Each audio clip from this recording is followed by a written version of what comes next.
তার শতবর্ষ যে অনুষ্ঠান সভা হচ্ছে তাতে আমাকে বলতে বলার জন্য আমি অনেক কৃতজ্ঞ।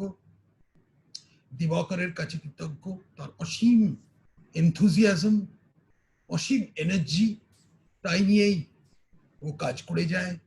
আমি জানি, অনেক বছর ধরেই দেখছি। এবং তাছাড়া আমি শ্যামলবাবু এবং বালুদার কথাগুলো খুব মনোযোগ দিয়ে শুনলাম। এটার কারণ একটা, যে অধ্যাপক হরিপদ ভারতীর সঙ্গে আমার ব্যক্তিগত সম্পর্ক প্রায় ছিল না বললেই হয়। আমার খালি একবারই সৌভাগ্য হয়েছিল 1970 সালে, যখন আমি স্কুলে পড়ি, ক্লাস 10 না 11, ক্লাস 10-এ, তখন মনুমেন্ট বলা হতো, শহীদ মিনার, যেটাকে অটল বিহারী বাজপেয়ী, যাকে আমি খুবই শ্রদ্ধা করতাম, একদম হিরো ওয়ার্শিপ করতাম, অটল বিহারী বাজপেয়ী একবার কলকাতায় এসেছিলেন ভাষণ দিতে, এবং তার ভাষণের আগে অধ্যাপক ভারতী একটি লম্বা ভাষণ দিলেন। এটাই প্রথমবার আমি ওনাকে শুনলাম। ভাষার শালীনতা এবং তার সঙ্গে একটা রাজনৈতিক অ্যাকিউমেন্ট, দুটোকে যদি মিলন হতে পারে, তো ওইটুকুই, ওনার ভাষণে এইটুকুই বুঝলাম। তখন একটা ভারতীয় জনসংঘের মধ্যে যে পরম্পরাটা ছিল, সেটা ছিল যে এক ধরনের রাজনীতি, আদর্শ ভিত্তিক রাজনীতি, যার হয়তো নির্বাচনী রাজনীতিতে অনেক সময় সাফল্য লাভ হয়নি, কিন্তু যেটা অটলজি বলুন, প্রফেসর হরিপদ ভারতী বলুন, এবং পরে বিষ্ণুজির কথা দেখতে বলা যায়, এরা ছিল তার একটা প্রতীক। আডবাণীজিকেও সেটা যা বলতে খুব শালীনতার সঙ্গে বলতেন, একটা খুব সভ্য ভাষায়, যাকে আজ বলি পার্লামেন্টারি। কারোর সমালোচনা করতে হলেও ঠিক কিভাবে বলা উচিত, কোন কি যাতে একটা গন্ডি আছে, সেটাকে যেন কোনোদিন ক্রস করা হয় না। এটা একটা আমার ব্যক্তিগতভাবে আমি এটা একটা বড় শিক্ষা তাদের কাছ থেকে আমি শিখেছি, যে কতটা বলা উচিত আর কখন চুপ করে থাকা উচিত, এইটা জানা। আজকে শ্যামলবাবু কিছুক্ষণ আগে বললেন রাজনৈতিক প্রশিক্ষণের কথা। আজকে যখন দল বাড়ছে, দল বড় হচ্ছে, অনেক জায়গা থেকে লোক আসছে, তখন যে রাজনৈতিক প্রশিক্ষণের যে গুরুত্বটা কত বেড়ে গেছে,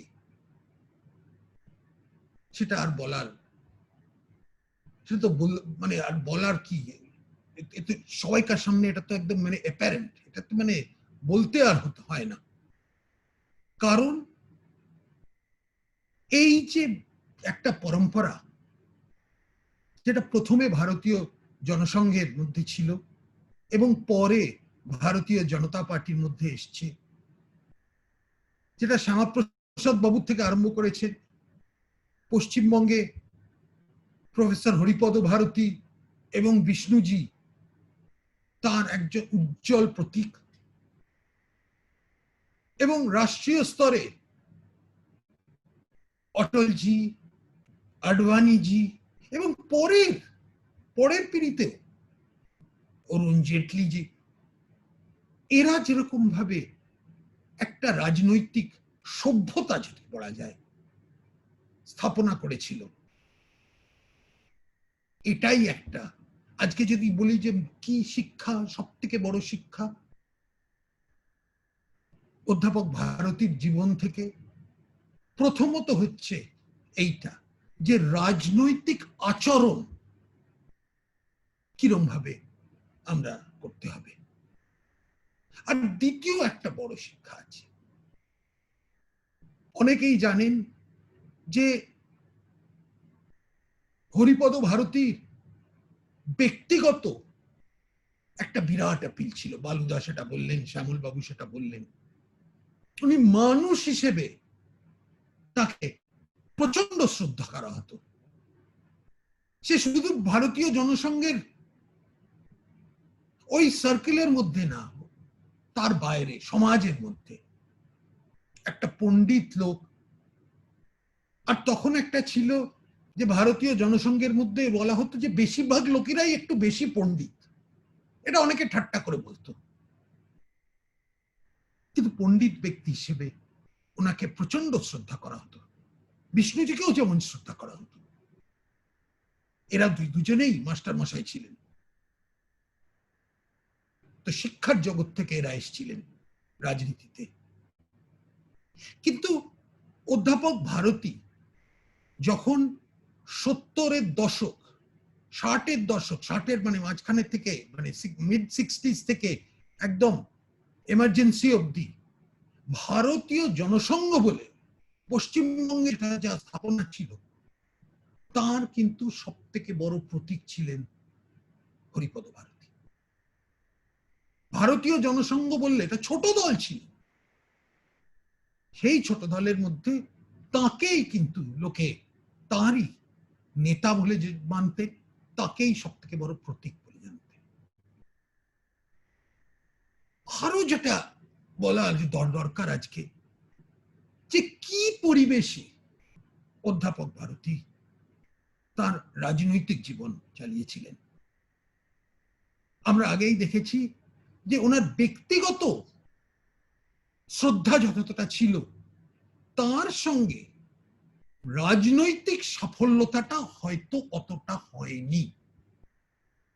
একবারই খালি 1978 সাল না 77 সালে অ্যাসেম্বলি ইলেকশনে জোড়াবাগানে উনি জনতা পার্টি হিসেবে জয়লাভ করেছিলেন। তাছাড়া একবার 71-এর সময়, 71-এর নির্বাচনে ওই সেন্ট্রাল ক্যালকাটা, ওই ক্যালকাটা নর্থ ইস্ট না কি বলা হতো তখন, ওই সিটটাকে অশোক সেন যেখান থেকে অনেক বছর ধরে জিতে আসতেন, ওখানে উনি প্রার্থী ছিলেন এবং কিছু ভালো ভোটই তুলেছিলেন। এছাড়া খুব একটা রাজনৈতিক সাফল্যতা ওনার হয়নি। কিন্তু তাও তার রাজনৈতিক গুরুত্বটা কমে যায়নি। শ্যামাপ্রসাদ মুখার্জির মৃত্যুর পরে ভারতীয় জনসংঘ এবং যে চিন্তাধারাটা তাদের সঙ্গে যুক্ত ছিল, সেই চিন্তাধারাটা একটা সংকটের মধ্যে গেছিল। এই সময়, এই পরিবেশে, যে পরিবেশ খুব একটা অনুকূল ছিল না, ওই দিয়াটাকে ঝড়ের মাঝখানে জ্বালিয়ে রাখা, সেটাই ছিল সব থেকে বড় প্রফেসর হরিপদ ভারতীর অবদান। ওটা যে জ্বলছে, ওটা যে জ্বালানোর পরে এখন এই আজকের দিনে আমরা সেই আদর্শটাকে নিয়ে লড়তে পেরেছি। ওনারা ছিলেন পায়োনিয়ার। আর যখন পায়োনিয়ার হয় তখন খুব দুর্গম, খুবই ডিফিকাল্ট অবস্থার মধ্যে তাদের কাজ করতে হয়, সেইটা মনে রাখতে হবে। কিন্তু এটাও মনে রাখতে হবে যে ওই যে আদর্শটা ওনারা নিয়েছিলেন, যখন দলটাকে রক্ষা করার, আদর্শটাকে রক্ষা করার ওই ধরনের রাজনৈতিক পরিস্থিতি মাঝখানে দলের যে আদর্শ, সেগুলোকে চিন্তাধারা, সেগুলোকে রক্ষা করার জন্য তারা যে পদক্ষেপ নিয়েছিলেন, সেই পদক্ষেপটা আজকাল তো সেটা দেওয়া যাবে না, বাড়ছে, তো অনেক বাড়ছে। এই বাড়ার সময় এই যখন দল বাড়তে আরম্ভ করেছে তখন ওটা হচ্ছে মূল আদর্শ। সেই মূল আদর্শের মধ্যে আবার তার সঙ্গে ব্যবহারিক অনেক কিছু ছিল, সেই ব্যবহারিক জিনিসগুলো আমাদের ধরে রাখতে হবে। আজকাল যে রাজনীতি এসছে সেটা শুধু হিংসার রাজনীতি না, একদিকে তো ভীষণ হিংসার রাজনীতি তো আছে, কিন্তু সব রকম যেন শালীনতা চলে গেছে। ওই গত 50 বছর ধরে হিংসা, রক্তা, মানে বোম, একে মারো, চামড়া উঠিয়ে দেবো, এইসবের রাজনীতি এসে গেছে। এই রাজনীতি যে বাঙালি চরিত্রের দিকে কতটা ক্ষতি করেছে সেটা আর বলা দরকার পড়ে না। তো এই কারণে আজকে আমরা অধ্যাপক হরিপদ ভারতীর যে মূল যে আদর্শ, তার যে চরিত্র নিয়ে উনি রাজনীতি করেছিলেন, যে চরিত্র নিয়ে আর অন্যান্য ভারতবর্ষের নেতারা করে গেছিলেন, সেইটাকে মনে রেখে আমাদের চলতে হবে। আজকে খুবই খুশির কথা, আমি এখানে আমার পরে বা কোনো প্রধান বক্তা হিসেবে শ্রমিকদা বলছেন। শ্রমিকদা একটা দিকে আমি মনে করি, আমি অনেক সময় বলেছি যে শ্রমিকদার আগে ব্যাটিং করা মানে একটু নামিয়ে খেলে যাক, কেন ওই হচ্ছে বিরাট কোহলি, বক্তা হিসেবে ও হচ্ছে বিরাট কোহলি। হয়তো হরিপদ ভারতী, অটল বিহারী বাজপেয়ী তাদের বাংলায় তারই উত্তরাধিকারী, সেই সূত্রে সেই ট্রেডিশনটা ও রাখছে। কিন্তু ভালো লাগে শ্রমিকদা যখন বলেন তখন ঠাট্টা করেন, হাস্য করে, ব্যঙ্গ করে, সার্কাজম, শব্দ নিয়ে খেলাখেলি করে, ইতিহাস আনে, অনেক কিছুই করে। কিন্তু যে যে মানে পরিবেশের, মানে যে গণ্ডির মধ্যে, যে পরম্পরার মধ্যে ও বলে, সেটা আমার ভাল লাগে। কারণ ওইটাই হচ্ছে ভারতীয় জনতা পার্টি, তার আগে ভারতীয় জনসংঘের মূল আদর্শ। সেই আদর্শটাকে আমাদের রক্ষা করে রাখতে। সেটা অনেকে বলে যে এটা তো মানে বিষ্ণুজি ভীষণ বেশি ইন্টেলেকচুয়াল ছিলেন, অনেকে বলেন বিষ্ণুজি খুব ভালো লোক ছিলেন কিন্তু বেশি পণ্ডিত লোক ছিলেন। এটা হয়তো অধ্যাপক ভারতী সম্বন্ধেও হয়তো বলেন। তা হোক, একটু হোক, ওই যে শালীনতাটা আমাদের রক্ষা করতে হবে। আর তার মধ্যে যে মূল আদর্শ ডক্টর শ্যামাপ্রসাদ মুখার্জি রেখে গেছিলেন, সেটা কিভাবে কিরকম ডিফিকাল্ট সার্কামস্ট্যান্সেস এর মধ্যে ওই দ্বীপটা জ্বালিয়ে রেখেছিল। এই জন্যেই আজকে যদি প্রশিক্ষণ, রাজনৈতিক প্রশিক্ষণ নিয়ে পরে আপনারা চিন্তা করেন, আপনাদের সংস্থা চিন্তা করেন, খুবই ভালো কথা। কিন্তু এই দুটো জিনিস আজকের যেসব কার্যকর্তারা আছে তাদের অনেক এনথুজিয়াজম, প্রচন্ড এনথুজিয়াজম, এনার্জি আছে প্রচন্ড, মাঝে মাঝে তাদের রাগও আছে প্রচন্ড, কিন্তু এইটুকু মনে রেখে, এই আদর্শগুলো মনে রেখে এই প্রশিক্ষণটা যদি দিতে পারেন, আর তার সঙ্গে যদি বালুদার ওই খাওয়ার পরম্পরাটাও যদি রাখতে পারেন, তো সেটাও একটা অ্যাডেড বোনাস বলে আমি ধরতে পারি। এইটুকু বলেই অনেক ধন্যবাদ। আমি অধ্যাপক ভারতীর চরণে হাজার প্রণাম দিয়ে আজকে আমার বক্তব্য শেষ করলাম। ধন্যবাদ।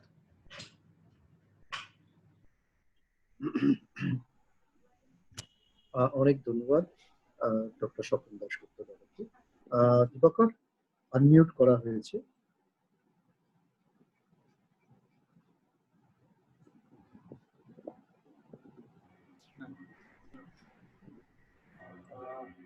ধন্যবাদ স্বপন দাশগুপ্ত মহাশয়কে। এখন আমি আমাদের প্রিয় বক্তা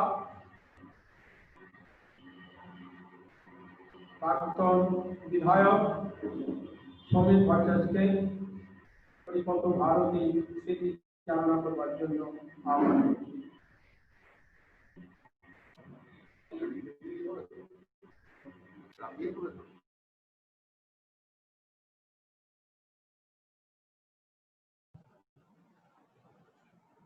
সমীক্ষা একটু আনমিউট করবেন।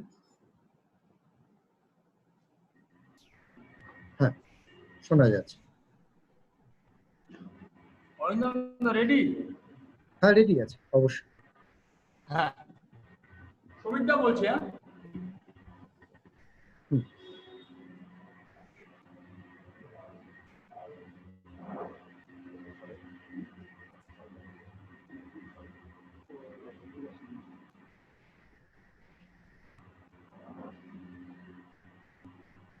ভারতের বাগ্মিতার একটা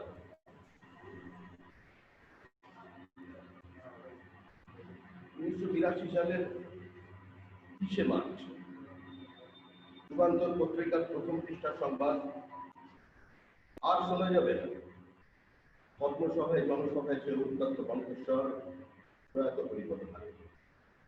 এই হরিপদ ভারতী একটা অপ্রাসঙ্গিক রাজনৈতিক দল, একটা স্বল্প পরিসরে বিচরণ করা রাজনৈতিক পরিষদ, যিনি প্রাসঙ্গিক করেছিলেন তার বাগ্মিতা দিয়ে, তার ব্যক্তিত্ব দিয়ে, তার দৈহিক কান্তি দিয়ে তিনি কবি নজরুল লিখেছিলেন কবিতার দেহতে সুন্দরের প্রকাশ, আর সুন্দরকে স্বীকার করতে হয় যা কিছু সুন্দর তাই। হরিপদ ভারতীর প্রতি শ্রদ্ধা নিবেদন করবার জন্য যে পর্যাপ্ত ভাষার প্রয়োজন, যে মাধুর্যের প্রয়োজন, কঠোরের পরিচ্ছন্নে যে মাধুর্যের আয়োজনের প্রয়োজন, তা আমরা আজকেও করতে পেরেছি কিনা আমাদের জানা নেই। হরিপদ বাবু সারা পশ্চিমবঙ্গের মানুষের কাছে এক প্রবাদপতির ব্যক্তিত্ব হিসেবে নিজের জীবনে নিজেকে প্রতিষ্ঠিত করেছে। জীবন্ত কিংবদন্তি ছিলেন হরিপদ ভারতী। আর সিপিআই এর রাজ্য নেতা মিহির বাইন একবার আমাকে একটি কথা বলেছিলেন, বলেন আমি কলকাতার কলেজে পড়াশোনা করতাম, আমি খুব শিশুকাল থেকে বামপন্থী আদর্শে দীক্ষিত। বামপন্থার বাইরে আমি জীবনে অন্য কোনো দিক চিন্তা করতে পারিনি, কিন্তু সম্পূর্ণ ভিন্ন মেরু রাজনৈতিক অবস্থানে থাকতেন হরিপদ ভারতী। শুধু হরিপদ ভারতী ক্লাস করবার লোক সামলাতে না পেরে আমি কলকাতার কলেজ ছেড়ে নরসিংহচন্দ্র কলেজে আমি ভর্তি হয়ে মাস্টার মশাই ক্লাস। শুধু হাওড়ার ছাত্রছাত্রীরা নয়, কলকাতার শুধু অশোকনগর, হাবড়া, ক্যানিং থেকেও মানুষ আসতেন, ছাত্রছাত্রীরা আসতেন নরসিংহচন্দ্র কলেজে হরিপদ ভারতী ক্লাসে অংশগ্রহণ করবার জন্য। হরিপদ ভারতী সমস্ত রাজনৈতিক বিভাজনের প্যারাজালকে নিজের জীবদ্দশায় করতে দিয়েছিলেন শুধুমাত্র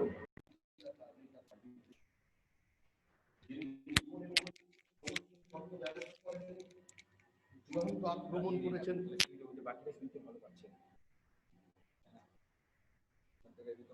চূড়ান্ত আক্রমণ করে চলেছেন বিরোধী রাজনৈতিক দলকে, কিন্তু তিনি তার শালীনতাকে কোনোদিন বর্জন করেননি, শালীনতার বাইরে গিয়ে কোনোদিন কোনো শব্দ উচ্চারণ করেন। একবার মনে আছে ছাত্রাবস্থায় একটা বিতর্ক সভায় অংশগ্রহণ করেছে। বিতর্ক সভা শেষ,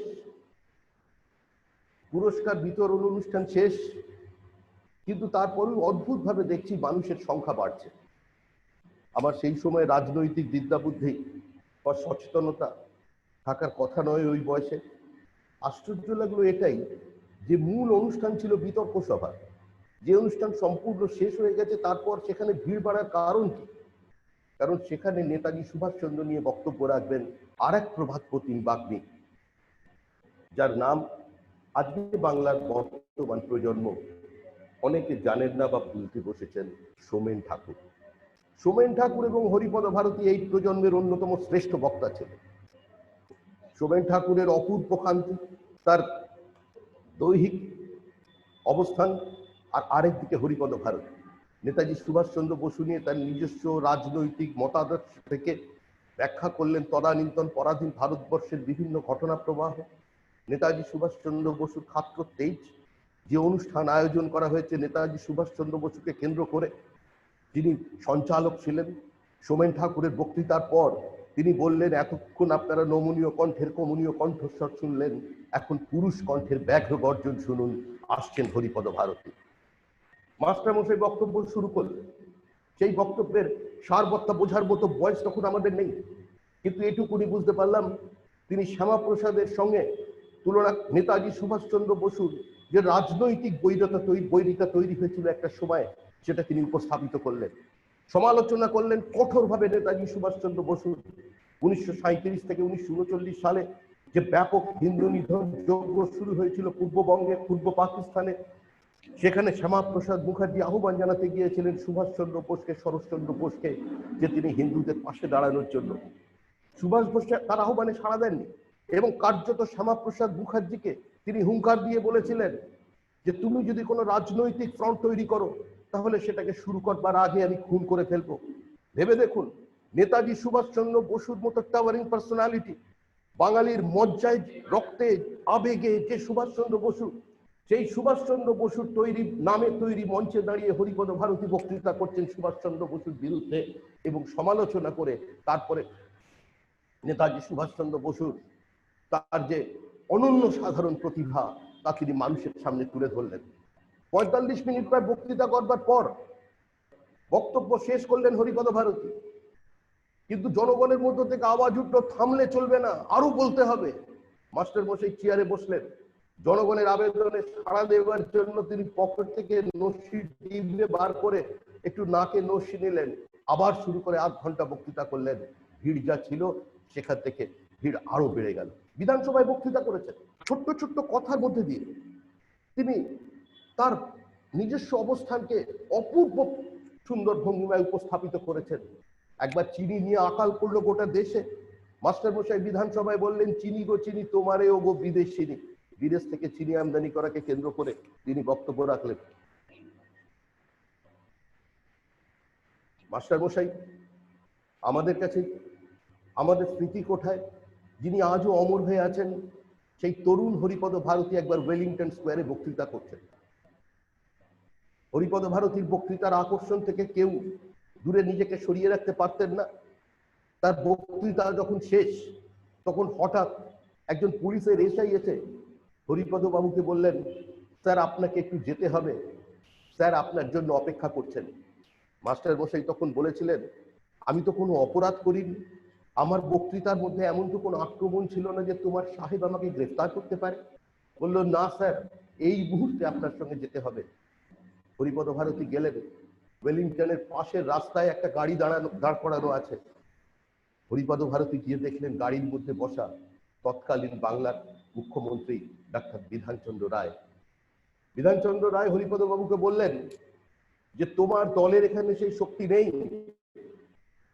তোমার দলের এখানে কোনো রাজনৈতিক প্রাসঙ্গিকতা নেই, তোমার মতো বাগ্মী, তোমার মতো প্রতিভা আজকে এই দলের মধ্যে থেকে তুমি নষ্ট করো না, তোমাকে আমার প্রয়োজন, তুমি এগিয়ে এসো, আমাদের দলে যোগদান। অত্যন্ত বিনম্রতার সঙ্গে মাস্টার মশাই ডাক্তার বিধানচন্দ্র রায়ের সেই আমন্ত্রণকে প্রত্যাখ্যান করেছিলেন। হরিপদ ভারতী তিনি সাংসদ হতে পারতেন, কেন্দ্রীয় মন্ত্রী হতে পারতেন। ইন্দিরা গান্ধীর আমন্ত্রণকে, ইন্দিরা গান্ধী তাকে উচ্চ পদে প্রতিষ্ঠিত করবার প্রতিশ্রুতিকে তিনি অত্যন্ত বিনয়ের সঙ্গে তিনি প্রত্যাখ্যান করেছেন। তার অপূর্ব সুন্দর চেহারা, তার ব্যক্তিত্বের জন্য, বাংলা চলচ্চিত্র অভিনয়ের জন্য হরিপদ ভারতীকে আহ্বান জানানো হয়েছিল, কিন্তু তিনি সেই আহ্বানও প্রত্যাখ্যান করেছেন। তার বক্তৃতা এর ক্ষণিকের ঝলক যারা শুনেছেন তারা বুঝতে পারবেন হরিপদ ভারতী কি ছিলেন। সাম্প্রতিক কালে আমাদেরই ব্যর্থতা, অপদার্থতার জন্য আমরা হরিপদ ভারতীর কোনো রেকর্ডিং আজকের প্রজন্মের জন্য রেখে দিতে পারিনি, কিন্তু আবার আমি সেই ব্যক্তিকে আজকের এই অনুষ্ঠানে প্রণাম জানাচ্ছি। সেই বন্দ্যোপাধ্যায় যিনি আমাদের পরেই বক্তব্য রাখবেন। আপনারা স্বপনদার বক্তৃতা শুনেছেন। স্বপনদা বলেছেন কি ধরনের শব্দ উচ্চারণ করতেন হরিপদ ভারতী তিনি তার শৈশবে শুনেছেন। তিনি তার সঙ্গে তুলনা করেছেন অটল বিহারী বাজপেয়ী, বিষ্ণুকান্ত শাস্ত্রী। সেই অটল বিহারী বাজপেয়ী হরিপদ ভারতীর সম্পর্কে একদিন কলকাতার মহাজ্যোতি সদনের সামনে ঘনশ্যাম বেরিওয়ালের বাড়ি, যেখানে তিনি প্রায় এসে অটলজি আদবানিজি সেই বাড়িতে আত্মীয়তা গ্রহণ করতেন, সেখানে বিকালবেলায় একদিন তপনদার কাছে একটি হিন্দি দৈনিক সংবাদপত্র চেয়েছিলেন। বিকালে যখন তপনদা কাগজটি নিয়ে এসে পৌঁছলেন, হঠাৎ কেন জানি না একটি খবর পড়ে, সম্পাদকীয় পড়ে অটলজি প্রচন্ড উত্তেজিত হয়ে পড়লেন। জেগে বললেন যে ইস अखबार में के कोई शिक्षित आदमी काम नहीं करते हैं, ऐसे लिखते क्यों? সেই কথাগুলি কিন্তু কোনো বিজেপি বিরোধী কথা ছিল না। সম্পাদকীয়তে যে ভাষা ব্যবহার করা হয়েছিল, যে শব্দ ব্যবহার করা হয়েছিল, একজন হিন্দি ভাষার সাহিত্যের উপরে দখল থাকা অটল বিহারী বাজপেয়ীর কাছে সেটা খুব একটা গ্রহণযোগ্য হয়নি। তাই তিনি তার প্রতিবাদ করলেন তপনদার সামনে। এই প্রসঙ্গে উঠে এলো মাস্টার মশাইয়ের কথা। অটলজি বললেন যে একবার অত্যন্ত ছোটবেলায় একটা ফিল্ম দুনিয়ার কেউ একজন, কোনো পরিচালক ঘটনাচক্রে তার বক্তৃতার রেকর্ডিং করছিলেন। রেকর্ডিং করবার পরে নাকি বলেছিলেন যে জাদা ফুট খা লেতা হ্যায়। অটলজি বললেন জাদা ফুট খা লেতা হ্যায় কে মতলব ক্যা হ্যায়, এর অর্থ কি? তো বোঝা গেল যে তিনি এত বেশি পজ দেন যাতে সময়টা অনেক লেগে যায়, এতে তাদের অসুবিধা হচ্ছে। এই প্রসঙ্গে তিনি বললেন যে হরিপদ বাবু যিনি বক্তৃতা করতেন, তিনি যে ভাষায় বক্তৃতা করতেন, যে শব্দ চয়ন তার ছিল, শব্দের স্তর যা ছিল, তিনি সেই স্তরের থেকে কোনোদিন নিচে নামতেন না। সেই জায়গায় দাঁড়িয়ে তিনি শেষ করতেন বক্তৃতা আজকে সেই অবস্থার মধ্যে দিয়ে। অটল বিহারী বাজপেয়ী বলেছিলেন যে শব্দের ভান্ডার হরিপদ বাবুর কাছে ছিল তা আমার কাছে নেই, তাই আমাকে বক্তৃতা করলে আমাকে থামতে হবে, কারণ যাতে আমার স্তরের অবনমন না ঘটে। কিন্তু হরিপদ ভারতীকে সেটা করবার কোনো প্রয়োজন ছিল না। হরিপদ ভারতী ভোজন রসিক ছিলেন। তার অন্যান্য চরিত্রের গুণাগুণের মধ্যে তিনি অত্যন্ত ভোজন রসিক ছিলেন, খেতে অত্যন্ত ভালোবাসতেন। একবার মানলার চাঁচলে মাস্টারমশাই গিয়েছিলেন রাজনৈতিক কারণে।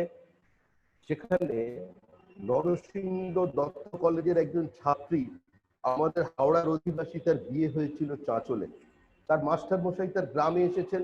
সে আনন্দে আহ্লাদিত হয়ে বলল, আমার বাড়িতে মাস্টারমশাইকে থাকতে হবে, আমি সমস্ত ব্যবস্থা করেছি। হরিপদ ভারতী কে? হরিপদ ভারতী ব্রহ্মানন্দ কেশব ভারতী, মানে শ্রী চৈতন্যের সরাসরি যিনি বংশধর, সেই হরিপদ ভারতীর জন্য মধ্যাহ্ন ভোজনের কি ব্যবস্থা করা হবে? চাঁচলের ক্ষীর অত্যন্ত বিখ্যাত।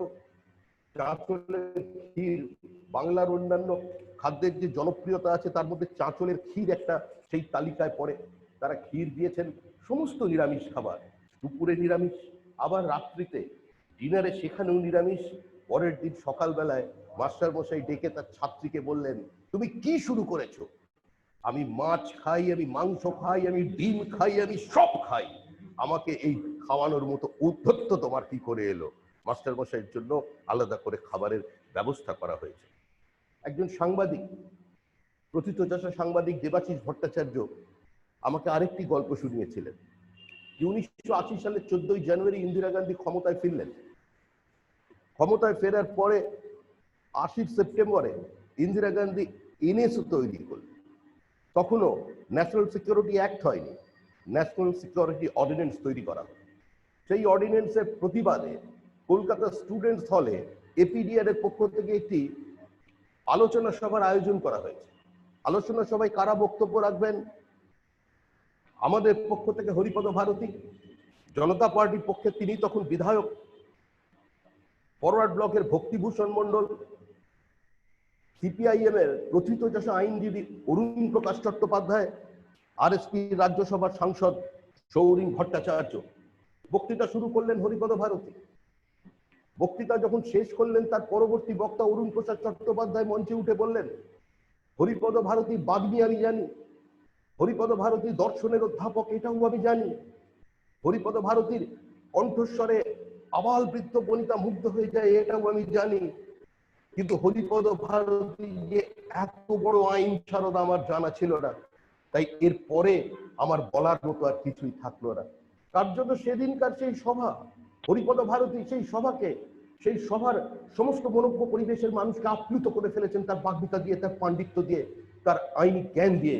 তারপরে সৌরিন ভট্টাচার্য একই কথা প্রতিধ্বনিত হলো, সেই একই বক্তব্য রাখলেন ভক্তিভূষণ মণ্ডল, হরিপদ ভারতী। এইটাই ছিল ব্যক্তিত্ব। বিধানসভায় তিনি দিনের পর দিন বক্তব্য রেখেছেন, সময়ের সীমাকে তিনি ছাড়িয়ে গেছেন।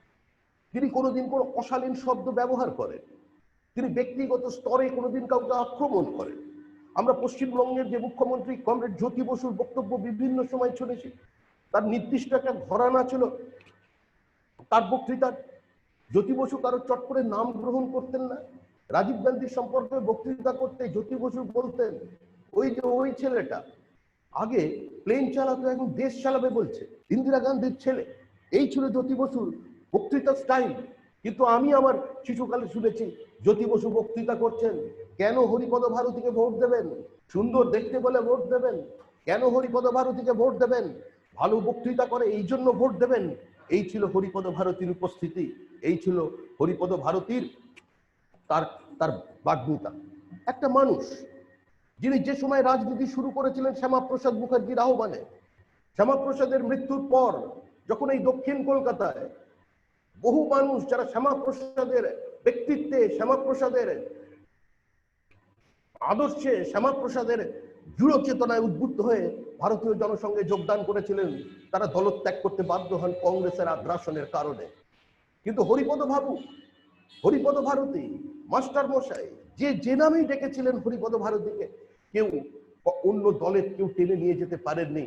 তিনি সম্পূর্ণ একটা প্রান্তিক রাজনৈতিক শক্তির প্রতিনিধিত্ব করেছিলেন তার বাগ্মিতার মধ্যে দিয়ে, তার শব্দ চয়নের মধ্যে দিয়ে। তিনি রবীন্দ্রনাথের সম্পর্কে বক্তৃতা করে বলছেন যে কবি কে, এই ছিল হরিপদ ভারতীর শব্দ চয়ন। যিনি ক্ষণিকের গণ্ডূষে অনন্তকে পান করতে পারেন তিনি কবি। যিনি সুখ দুঃখ, সাফল্য ব্যর্থতা পরাজয়কে রসসিক্ত করে মানুষের সামনে উপস্থাপিত করতে পারেন তিনি কবি। আর সেই ভাষা, সেই শব্দ মাধুর্য নিয়ে হরিপদ ভারতীকে আমরা স্মরণ করার যোগ্যতা করতে পেরেছি কিনা সেটা আমাদের। জয়লাভ করেছিলেন, বারবার নির্বাচনে পরাজিত হয়ে হরিপদ ভারতীকে হারাপদ ভারতী নাম নিতে হয়েছিল। নদিয়া থেকে নির্বাচনে প্রতিদ্বন্দ্বিতা করছেন হরিপদ ভারতী, সেখানকার সম্ভ্রান্ত বংশীয় মহিলারা এসে হরিপদ ভারতীর পা ধোয়াচ্ছেন, মাথার চুল দিয়ে পা মুছিয়ে দিচ্ছেন। কারণ শুধু হরিপদ ভারতী জনসংঘের সভাপতি নন, কারণ শুধু তার ওই পাহাড় প্রতিম ব্যক্তিত্বতাই নয়, অসামান্য বাগ্মী হরিপদ ভারতী, সুদর্শন হরিপদ ভারতী নয়, ব্রহ্মানন্দ কেশব ভারতী ত্রিচৈতন্যের গুরুদেবের সরাসরি বংশধর তিনি, তাই তাকে কার্যত পুজো করছেন সেখানকার স্থানীয় মহিলারা।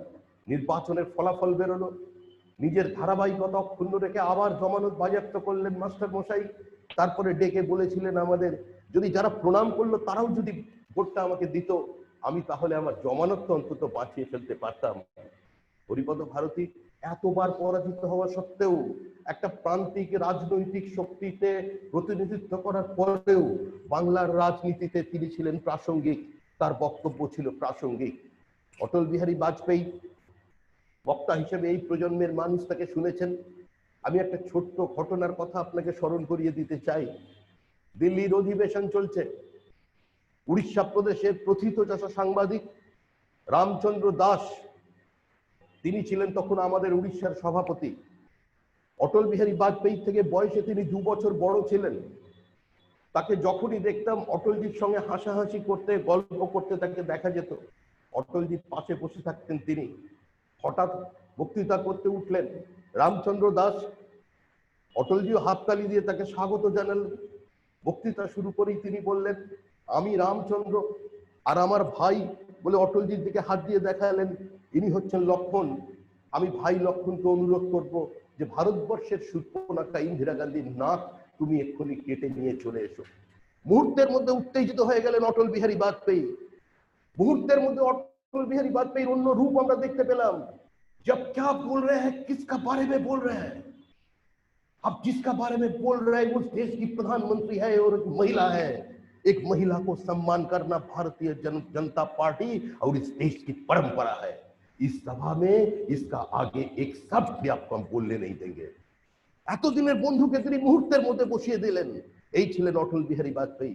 আজ যখন ভাষা সন্ত্রাসের যুগ, আজ যখন কদর্য শব্দ চয়ন করে খবরের শিরোনাম থাকার যুগ, আজ যখন কদর্য শব্দ চয়নের প্রতিযোগিতা চলেছে পশ্চিমবঙ্গে, তখনই হরিপদ ভারতী প্রাসঙ্গিক, হরিপদ ভারতীর বাগ্মিতা প্রাসঙ্গিক। হরিপদ ভারতী উঠে দাঁড়িয়ে যখন যেখানে দাঁড়িয়ে বক্তৃতা করতেন, রাস্তায় দাঁড়িয়ে হোক আর মঞ্চে দাঁড়িয়ে হোক, হরিপদ ভারতীর বক্তৃতা শুনবার জন্য সমস্ত মানুষ সেখানে মুহূর্তের জন্য স্তব্ধ হয়ে যেতেন। বিধানসভায় বিরোধী দলের মানুষরা পর্যন্ত নিজের সময় থেকে কেটে হরিপদ বাবুকে বক্তৃতা করতে দিতেন, কারণ তার ওই বাগ্মিতা, তার নিজস্ব রাজনৈতিক মূল্যবোধের কারণে ঔদ্ধত্যের সঙ্গে তিনি কোনোদিন সমঝোতা করেননি, তিনি কোনোদিন কম্প্রোমাইজ করেননি। হরিপদ ভারতী আজকে আমাদের মধ্যে নেই, কিন্তু যারা হরিপদ ভারতীর কথা শুনেছেন, হরিপদ ভারতীকে কাছ থেকে দেখেছেন, তাদের অন্তরের অন্তঃস্থলে হরিপদ ভারতী চিরজাগ্রত হয়ে থাকবেন। মৃত্যুর কয়েকদিন আগে জীবনের শেষ বক্তৃতা করেছিলেন আমাদের নদিয়ার চাপড়ায়। তিনি বক্তৃতা করতে গিয়েছিলেন, সঙ্গী ছিলেন তপন শিকদার। তপনদা হরিপদ দুজনেই উঠেছেন। হাজারি সাধুকা বলে আমাদের একজন কার্যকর্তা ছিলেন, সাম্প্রতিক প্রয়াত হয়েছেন। আমরাও বহুবার হাজারি সাধুকার বাড়িতে গিয়ে রাত্রিবাস করেছি। হাজারিদার বাড়ি ছিল চাপড়ায়, আমাদের একমাত্র আশ্রয়স্থল। এবং চাপড়ার হাটে খুব ভালো ইলিশ মাছ পাওয়া যেত, বাংলাদেশের ইলিশ মাছ। বৌদি মাছ কাটছেন, ওই মাস্টার মশাই তপনদাকে ডাকছেন যে তপন এদিকে এসো, এই মাছের পেটটা তুমি একবার দেখো, এই জিনিস কলকাতার বাজারে তুমি পাবে না, এই জিনিস দেখতে পাবে না। 23 টুকরো ইলিশ মাছ খেয়েছিলেন হরিপদ ভারতী সেই দিন। তপনদা বলছেন মাস্টার মশাই আপনার শরীর ঠিক নেই, আপনি আর খাবেন না। বলছেন কি বলছো তপন, এই স্বাদ কি কলকাতায় পাওয়া যাবে? পুরো 23টি ইলিশ মাছ খাবার পর তিনি মঞ্চে উঠলে বক্তৃতা করতেন। 1 ঘন্টা 40 মিনিট জীবনের শেষ বক্তৃতা করেছেন। বক্তৃতা শুরু করেছেন ইলিশ মাছ দিয়ে, বক্তৃতা শেষ করেছেন ইলিশ মাছ দিয়ে। ইলিশ মাছের আঙ্গিকে বক্তৃতা করলেন, ইলিশ মাছের দেহবল্লভ, ইলিশ মাছের গতি, ইলিশ মাছের অবাধ বিচরণ, ইলিশ মাছের ডিম পাড়া, সমুদ্র থেকে নদীতে তার প্রবেশ, সেই প্রবেশের পরে মাছের জাল, আর সেই জাল থেকে বাজার থেকে গৃহিণীর স্নেহে সেই আপ্যায়িত হয়ে ইলিশ মাছ আপনার রসনাকে তৃপ্ত করেছে। এই আঙ্গিকে তিনি ভারতবর্ষের রাজনীতি, বাংলার রাজনীতি, ভারতবর্ষের রাজনীতিকে তিনি বোঝালেন। তিনি দেবী দুর্গার সঙ্গে একবার ইন্দিরা গান্ধীর তুলনা করেছিলেন অটল বিহারী বাজপেয়ী। সেই বক্তৃতার রেশ টেনে তিনি বক্তৃতা করেছিলেন বিধানসভায়। তার যে বক্তৃতা শুনে মুগ্ধ হয়ে গিয়েছিলেন স্বয়ং জ্যোতি বসু। হরিপদ ভারতীর মতো বাগ্মী গত 5 দশকের মধ্যে পশ্চিমবঙ্গে জন্মায়নি। আগামী 5 দশক কেন, আগামী 10 দশকের মধ্যেও হরিপদ ভারতীর মতো বাগ্মী বাংলায় আর কোনোদিন জন্মাবে না। যারা রাষ্ট্রবিজ্ঞানের গবেষক আছেন, তারা বাংলায় যারা বক্তৃতা করতেন তাদের সম্পর্কে 4 জন ব্যক্তির নাম দিয়েছেন। একজন সুরেন্দ্রনাথ ব্যানার্জি, বিপিন চন্দ্র পাল, ডক্টর শ্যামাপ্রসাদ মুখার্জি, আর তারপর হরিপদ ভারতী। তিনি জীবনে কোনোদিন সাংসদ হতে পারেননি, কেন্দ্রীয় মন্ত্রী হতে পারেননি, নিজের দলের প্রতীক নিয়ে কোনোদিন বিধানসভায় পৌঁছতে পারেননি। 77-এর লোকসভা নির্বাচনে দক্ষিণ কলকাতা থেকে নাম তৈরি হয়ে যাবার পরেও কোনো এক অজ্ঞাত কারণে তাকে নির্বাচনে প্রতিদ্বন্দ্বিতা করতে দেওয়া হয়নি। 1977 সালে তিনি জোড়াবাগান কেন্দ্র থেকে নির্বাচিত হন, কিন্তু বিধানসভায় সেই বিধায়ক হিসেবে দাঁড়িয়ে হরিপদ ভারতীর জ্যোতির কাছে ম্লান হয়ে গিয়েছিল পশ্চিমবঙ্গের সমস্ত রাজনৈতিক ব্যক্তিত্বরা, কারণ তিনি ছিলেন হরিপদ ভারতী, যিনি তার রাজনৈতিক সত্তার সঙ্গে, তার ব্যক্তিত্বের সঙ্গে, তার পাণ্ডিত্যের সঙ্গে, তার দর্শনের জ্ঞান সম্পর্কে কারোর কাছে মাথা নোয়াননি। তিনি আমৃত্যু থেকে গেছেন একটি মতাদর্শ নিয়ে। আজকে যখন দল বদলের দিন, আজকে যখন জামা বদলের দিন, যে কোনো মূল্যে বিধায়ক হবার দিন, যে কোনো নামে অতীতকে সম্পূর্ণ মুছে দিয়ে বর্তমানই সব বলার দিন, আজকে সেই দিকে দাঁড়িয়ে আমি আরেকজন মানুষের কথা স্মরণ করব, যিনি আমাকে হরিপদ ভারতীর সম্পর্কে অনেক গল্প শুনিয়েছিলেন। তিনিও আজকে নেই। 99 বছর বয়সে তিনি প্রয়াত হয়েছেন। তার নাম ছিল হিন্দু মহাসভার রাকহরি চট্টোপাধ্যায়। রাকহরি চট্টোপাধ্যায় হিন্দু মহাসভার বিধায়ক ছিলেন বাঁকুড়া কেন্দ্র থেকে। রাকহরি চট্টোপাধ্যায় ছিলেন শ্যামাপ্রসাদ মুখার্জির সহকর্মী। শ্যামাপ্রসাদ মুখার্জি ভারতীয় জনসংঘ প্রতিষ্ঠা করেন এবং ভারতীয় জনসংঘে যোগ দেন। তিনি হিন্দু মহাসভা পরিত্যাগ করেছিলেন শ্যামাপ্রসাদ মুখার্জি, কিন্তু রাকহরি চট্টোপাধ্যায় আমৃত্যু, তিনি কোনোদিন হিন্দু মহাসভা ছেড়ে চলে যাননি। তিনি একটা ঘটনার কথা আমার স্মরণ করি। লোকসভা নির্বাচন 90-এর দশকে বাঁকুড়া থেকে প্রতিদ্বন্দ্বিতা করছেন সুকুমার বন্দ্যোপাধ্যায়। আমি নির্বাচনী প্রচারে গেছি, রাজ্যের অনেক মানুষই গেছেন। তো সেখানে বাঁকুড়ায় একটা সভায় বক্তৃতা করবার পরে আমার কাছে তার ছেলে, তিনিও আজকে আমাদের মধ্যে নেই। লোকনাথ চ্যাটার্জি এসে বলল, শ্রমিক, বাবা তোমাকে একবার দেখতে চেয়েছে, বাবা তোমার সঙ্গে একবার কথা বলতে চেয়েছে। আমি বললাম, লোকনাথ ভাই, আপনার বাবা তো আমাকে এর আগেও দেখেছেন। বলে, তুমি তখন আরো ছোট ছিলে, আর এমনি তোমার সাইজ ছোট, তোমায় ঠিক মনে রাখতে পারিনি, তোমাকে আজকে আসতেই হবে, বাবা তোমায় নিমন্ত্রণ করেছেন সকালের ব্রেকফাস্টে। আমি কেন কথাটা বলছি হরিপদ ভারতী আজকে স্মৃতিচারণ করতে গিয়ে রাখহরি চট্টোপাধ্যায়ের কথা? তিনি আমায় বলছেন যে, জানো, ৭৭-এ যখন জনতা পার্টি তৈরি হয়েছে, তখন প্রফুল্ল সেন এলেন আমার কাছে এলেন হরিপদ ভারতী সমস্ত বাংলার তাবড় নেতৃবৃন্দ, এসে বললেন, এই মুহূর্তে অন্তত বাঁকুড়া থেকে নির্বাচনে প্রতিদ্বন্দ্বিতা করবার মতো আপনি ছাড়া আর অন্য কোনো ব্যক্তি নেই। আপনি দয়া করে আমাদের আমন্ত্রণ আপনি স্বীকার করুন, আপনি পিছিয়ে যাবেন না, আপনি জনতা পার্টির টিকিটে নির্বাচনে প্রতিদ্বন্দ্বিতা করুন, জয় নিশ্চিত, এবং আপনি জিতলে আপনি এই পিছিয়ে পড়া পশ্চিমবঙ্গের যে জায়গা আছে বাঁকুড়া, এই প্রত্যন্ত অঞ্চলের প্রতিনিধিত্ব করবেন, আপনি যাতে কেন্দ্রের মন্ত্রিসভায় অংশগ্রহণ করতে পারেন, আমরা তার চেষ্টা করব, আমরা নিশ্চিত আপনি জিতবেন। বললেন, শ্রমিক, আমি তাদের বললাম, আমাকে একটা দিন একটু সময় দিন, কারণ আমি বীর সাভারকারের মন্ত্র শিষ্য, আমি শ্যামাপ্রসাদ মুখার্জির সহকর্মী, এই হরিপদ ভারতী বাগ্মিতার আমি একজন অত্যন্ত গুণমুগ্ধ ব্যক্তি, কিন্তু তারপরেও বলছি, আমি জীবনে কোনোদিন দল পরিবর্তন করিনি, আমাকে একটা দিন একটু ভেবে দেখার সময় দিন। প্রফুল্ল সেন এসে উত্তর দিলেন, যেটা প্রশ্নটা দল পরিবর্তনের নয়, প্রশ্নটা রাখহরি বাবু গণতন্ত্র প্রতিষ্ঠা করার, প্রশ্নটা ভারতীয় বহুত্ববাদকে বাঁচিয়ে রাখার, প্রশ্নটা হলো সংসদীয় গণতন্ত্র ভারতবর্ষে আগামী দিনে থাকবে কিনা তার। আপনি 24 ঘন্টা সময় নয়, আপনি আজকে রাত্রিটা সময় নিয়ে আপনি ভেবে দেখুন কি করবেন। উনি তারপর বলছেন যে, শ্রমিক, আমি সত্য কথা বলছি, মুহূর্তের জন্য এমপি হবার লোভ, মন্ত্রী হবার লোভ, যে তার বাসনা যে আমাকে গ্রাস করেনি তা নয়। মধ্যরাত্রে হঠাৎ আমি আমার মাকে স্বপ্ন দেখলাম, মা বলছেন, তুই না সাভারকারের মন্ত্র শিষ্য, তুই না শ্যামাপ্রসাদ মুখার্জির সহকর্মী, মন্ত্রী হবার লোভে, এমপি হবার লোভে তুই নিজের দল পরিবর্তন করবি। বলছেন, ঘৃণায় আত্মগ্লানিতে আমার মনটা ভরে গেল, আমি বিছানায় উঠে বসলাম গভীর রাত্রে, বুকের মধ্যে থুতু দিলাম। আমি পরের দিন সকালবেলা প্রফুল্ল বাবুদের জানিয়ে দিলাম, আমি আপনাদের সমর্থন করব, সহযোগিতা করব, আমি আগামী প্রত্যেকটা দিন নিজের সমস্ত পরিবার ছেড়ে, নিজের পেশা ছেড়ে আমি কংগ্রেসের বিরুদ্ধে আপনাদের প্রার্থীকে জেতাবার জন্য আত্মনিয়োগ করব, কিন্তু আমায় মাফ করবেন, আমি দল পরিবর্তন করতে পারবো না, আমি জনতা পার্টির টিকিটে নির্বাচনে প্রতিদ্বন্দ্বিতা করতে পারবো না। তারপরে রাখহরি বাবু বলছেন যে, সারা জীবন আমি এই হিন্দু মহাসভায় থেকে কি পেলাম জানো? আজকের দল বদলের দিনে সেই কথাটি অত্যন্ত প্রাসঙ্গিক। বলছেন, আগে আমি কোর্ট থেকে বেরিয়ে প্রতিদিন বিকালবেলা গোটা বাঁকুড়া শহরটা পায়ে হেঁটে ঘুরতাম, এখানে প্রত্যেকটি মানুষ আমাকে চেনে।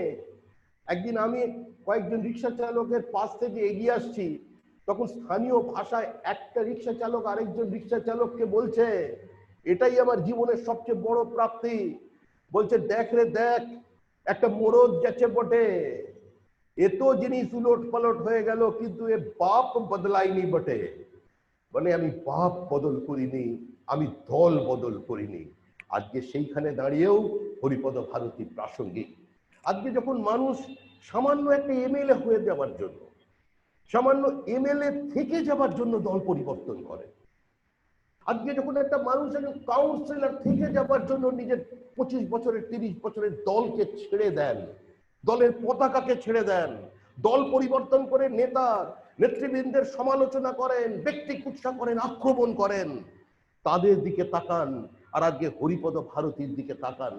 হরিপদ ভারতীর মতো সুদর্শন রাজনীতিবিদ বাংলায় কেউ ছিলেন না। বিধানচন্দ্র রায়ের পরে ওই দৈহিক কান্তি নেওয়া কোনো রাজনৈতিক ব্যক্তিত্ব বাংলার রাজনীতিতে আসেননি। হরিপদ ভারতীর ওই ব্যারিটোন, ওই কণ্ঠস্বর, ওই শব্দ উচ্চারণ, শব্দের স্তর যে জায়গায় তিনি নিয়ে পৌঁছেছিলেন, আজকে তারপরে বাংলায় সেই বক্তা কোনোদিন জন্মায়নি। একজন সাহিত্যিক একবার লিখেছিলেন, the function of literature is to elevate the human mind and to sustain it there. আজকে সেটাকে যদি নিজের জীবদ্দশায় কেউ প্রতিষ্ঠা করে যেতে পারেন, তার নাম হরিপদ ভারতী। হরিপদ ভারতীর অকাল প্রয়াণের পর তপনদা হরিপদ ভারতীর বক্তৃতা আমাদের জ্ঞানে অজ্ঞানে তার বক্তৃতা আমাদের সকলের বক্তৃতার মধ্যে একটা প্রভাব ফেলেছে। কিন্তু কার্যত অনেকে বলতেন তপন শিকদার হরিপদ ভারতীকে প্রায় নকল করে বক্তৃতা দেন।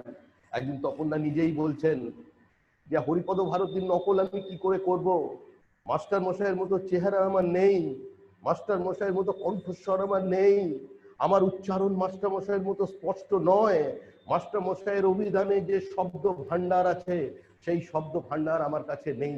এই কথা কে বলছেন? স্বয়ং তপন শিকদার বলছেন। পশ্চিমবঙ্গের যে কোনো রাজনৈতিক ব্যক্তিত্ব যখন হরিপদ ভারতীর নাম শোনেন, প্রত্যেকে এই প্রজন্মের মানুষকে বলেন তোমাদের দুর্ভাগ্য, তোমরা হরিপদ ভারতীর বক্তব্য শোনোনি, তোমরা সোমেন ঠাকুরের বক্তব্য শোনেনি। প্রিয়রঞ্জন দাস মুন্সী পরবর্তী যুগে একজন বক্তা হিসেবে, বাগ্মী হিসেবে নিজেকে প্রতিষ্ঠিত করতে পেরেছিলেন। তিনিও একান্ত আলাপচারিতায় প্রকাশ্যে বলতেন যে বাগ্মী হরিপদ ভারতীর সামনে দাঁড়িয়ে নিজের দলের বক্তব্যকে উপস্থাপন করবার শক্তি আমার নেই। সেই হরিপদ ভারতীর 101তম জন্মদিনে আজকে আমরা সমবেত হয়েছি। আজকে হয়তো দীর্ঘ সীমা নেই। স্বপন রায়ের আগে বক্তব্য রেখেছেন বিশ্বপ্রিয় রায়চৌধুরী, বালুদাই এখানে অংশগ্রহণ করেন। আমার পরে আবার কৃতজ্ঞতা জানাচ্ছি, আমি তাকে প্রণাম জানাচ্ছি তন্ময় বন্দ্যোপাধ্যায়কে। পানিহাটির প্রভাস তীর্থে তার পিতৃদেব প্রভাস বন্দ্যোপাধ্যায়, যিনি ছিলেন মাস্টার মশাইয়ের অভিন্ন হৃদয় বন্ধু। আজ থেকে প্রায় 40 বছর আগে মাস্টার মশাই কোনো এক বর্ষ স্নাত রবীন্দ্র সন্ধ্যায় সেখানে যে বক্তব্য রেখেছিলেন, তিনি সযত্নে আজ পর্যন্ত তার সেই ভাষণটি বাঁচিয়ে রেখেছেন। অনেকে হয়তো ইউটিউবে শুনে থাকবেন, অনেকে হয়তো বক্তব্যটি শোনেননি, তাই তাকেও আজকে সকলের পক্ষ থেকে আমরা যারা শ্যামাপ্রসাদের মতাদর্শে একটা রাজনৈতিক দলের সদস্য, আমরা যারা হরিপদ ভারতীকে স্মরণ করে পশ্চিমবঙ্গে রাজনীতি করেছি, আমরা দেখেছি যে আমাদের বিজেপি কি জনতা পার্টি এটা বোঝানোর জন্য 1 ঘন্টা স্ট্রিট কর্নার করলে, আমার মনে আছে 85-86 সালেও 8 ঘন্টা বোঝাতে হতো আমরা জনতা পার্টি নই, আমরা ভারতীয় জনতা পার্টি। কিন্তু মাস্টার মশাই যখন দাঁড়াতেন, হরিপদ ভারতী কুচবিহার থেকে কলকাতা, প্রত্যন্ত গ্রাম থেকে কলকাতার জনপদে, যেখানেই হরিপদ ভারতী উপস্থিত, নতুন করে বলবার প্রয়োজন নেই, হরিপদ ভারতী ভারতীয় জনসংঘের, হরিপদ ভারতী ভারতীয় দর্শনের, হরিপদ ভারতী সংঘ পরিবারের, হরিপদ ভারতী এক অনন্য সাধারণ ব্যক্তিত্ব। তার অসামান্য শব্দ চয়ন সামান্য থেকে অসামান্যে উত্তরণ ঘটিয়েছিল তার সমস্ত কথাকে, তার বাগ্মিতাকে। তিনি প্রাসঙ্গিক ছিলেন, তিনি প্রাসঙ্গিক আছেন, তিনি প্রাসঙ্গিক থাকবেন। হরিপদ ভারতী অমর রহে, হরিপদ ভারতী লৌহ প্রণাম। আবার আমি একবার কৃতজ্ঞতা জানাচ্ছি যারা আজকে এই অনুষ্ঠান পরিচালনা করেছেন, সেই শ্যামল বণিক, যার নেতৃত্বে বা যার তত্ত্বাবধানে এখানে তার এই অনুষ্ঠান আজকে করা হচ্ছে, এবং এখানে উপস্থিত আছেন আজকে ব্রহ্মানন্দ কেশব ভারতীদের বংশধর হরিপদ ভারতীর ভ্রাতুষ্পুত্র প্রবীর ভারতী, তিনিও আজকে এখানে উপস্থিত আছেন। আমার পরে তন্ময় বন্দ্যোপাধ্যায়ের একটি ভিডিও ক্লিপিং, তিনি শারীরিক অসুস্থতার কারণে পানিহাটি থেকে সরাসরি যোগদান করতে পারেননি, কিন্তু আমি আশা করব যারা এই অনুষ্ঠানটা পরিচালনা করছেন তারা সেই ভিডিও ক্লিপিংটা শোনাবেন। এবং ভবিষ্যতে মাস্টার মশাইয়ের যে বক্তৃতা আজকে তন্ময় বন্দ্যোপাধ্যায় আমাদের জন্য সংরক্ষিত করে রেখে গেছেন, আজকে তার প্রতি সশ্রদ্ধ প্রণাম জানিয়ে মাস্টার মশাই সেই বক্তব্যটি শুনবেন। আহ্বান করছি আজকে হরিপদ ভারতীর এই সভায় যারা অংশগ্রহণ করেছেন তাদের প্রত্যেকের কাছে কৃতজ্ঞতা জানাই। হরিপদ, আবার বলছি, হরিপদ ভারতী লৌহ প্রণাম, হরিপদ ভারতী অমর রহে। নমস্কার। আমি বেরিয়ে যাচ্ছি।